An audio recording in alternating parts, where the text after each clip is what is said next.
Hey folks, I'm down here in Provo at the hangar working on the bomber.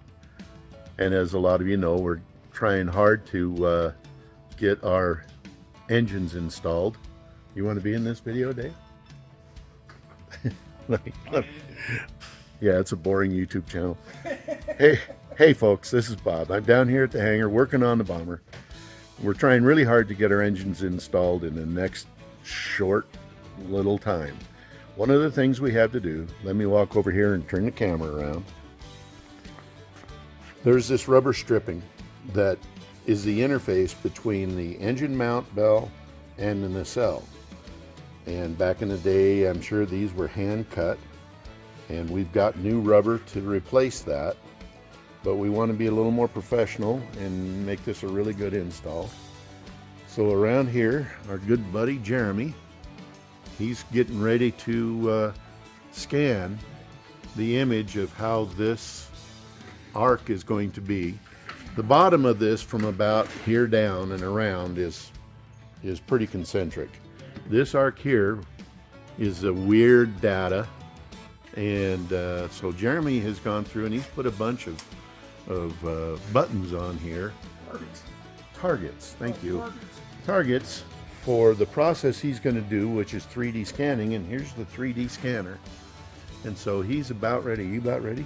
Yeah, I'm about ready. Okay, so he's going to 3D scan and come up with an image of the data that we need so we can take this rubber over and have it laser cut, and it will fit perfectly. And that's the one thing that we absolutely have to do before we can install the engines, because it's got to go between. Let me walk over here to where this mounts on the nacelle.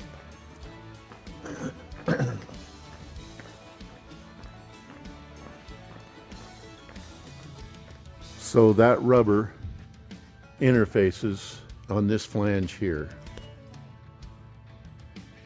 and that keeps this tries to keep anything out of in the engine compartment, seal it off from the rest of it. So let me get back over here, and I think he's about ready to start processing.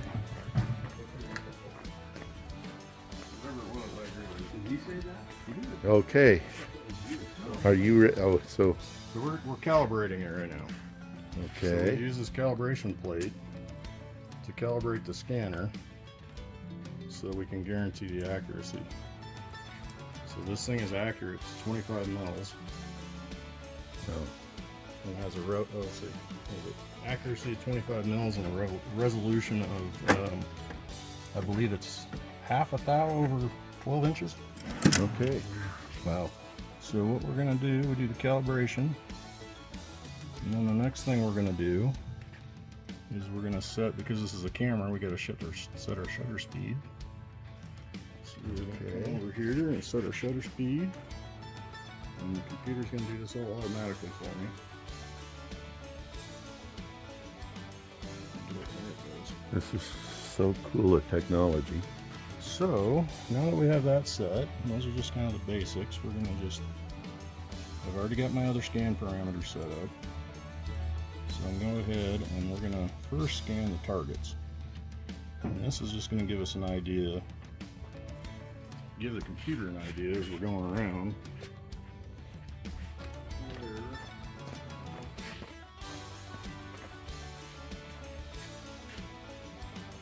So if you watch the computer screen, you're not going to see a whole lot over here. Right, I'm just trying to. But if you watch the computer screen, you're going to see these targets starting to show up.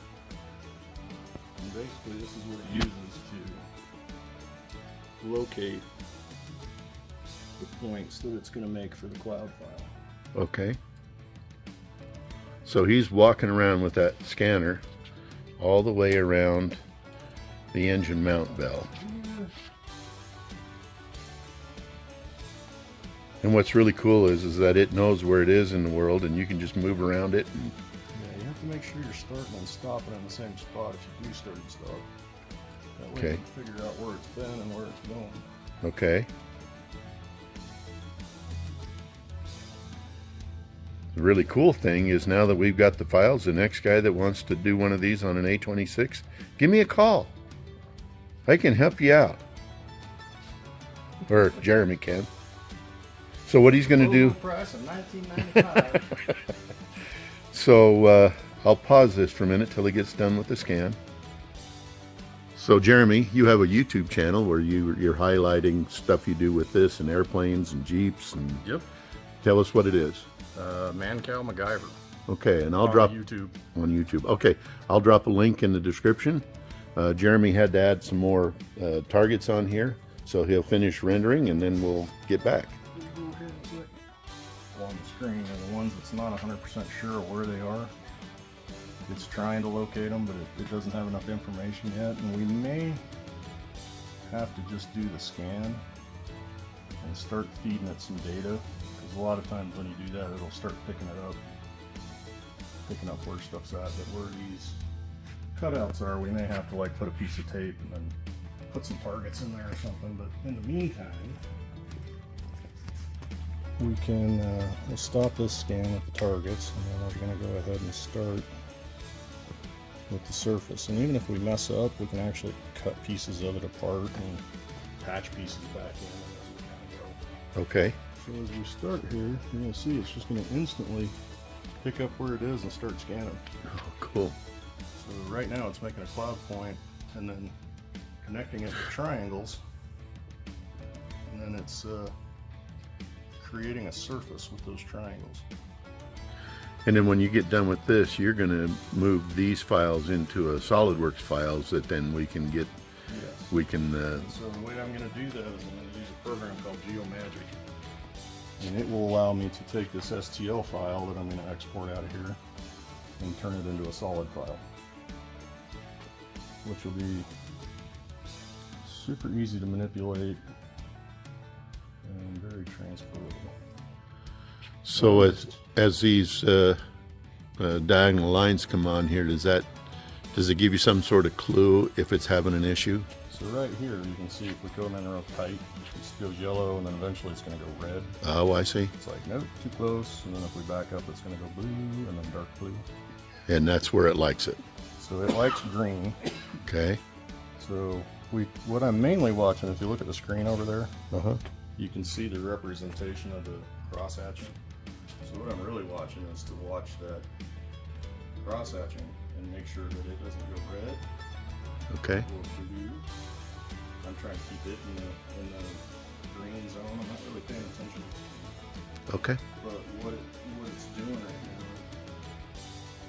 now is anything that's blue, it's got good data. Anything on those outskirt areas where we don't really care about what's yellow is telling me that it doesn't have enough data. Okay. So what we'll do is we're going to just keep coming around. Like I said, as it builds data a lot of times, even in these thinner areas, if you've got enough targets, it doesn't struggle as much. So I'm just watching getting kind of far away. I'm just kind of watching the screen over here. Trying to bring it around. Like I said, even if this doesn't work the first time, we can come back and piece it. We can make another scan and piece it back together if we have to. Okay, I'll pause this and we'll come back. So Jeremy had us put on a panel here. The computer was having a hard time with this corner. So not enough targets. So he's not spread far enough apart. So he's redoing this particular area. These are the two. Got it on? Yeah, I do got it on. These are the two scans. So you're going to combine those. Yep. And clean it up. Yep. So I will take it back to my shop, and I might scan just a little bit more, just so I got enough information. But I'll clean it up and take it back. But we can use these markers and all this stuff to pick up. And there's a lot of scatter out in here, and we can get rid of all that. Sure. We'll clean all that up. Because all we're really interested in is the spaces between the landings. In that shape. Yeah. So yep, we should be able to clean that up, and I'll send you guys over whatever kind of file you want. DXF. Okay. Solid. Whatever That's you need. up to you, Jen. Okay. Okay. Thanks, Jeremy. Yeah, no problem.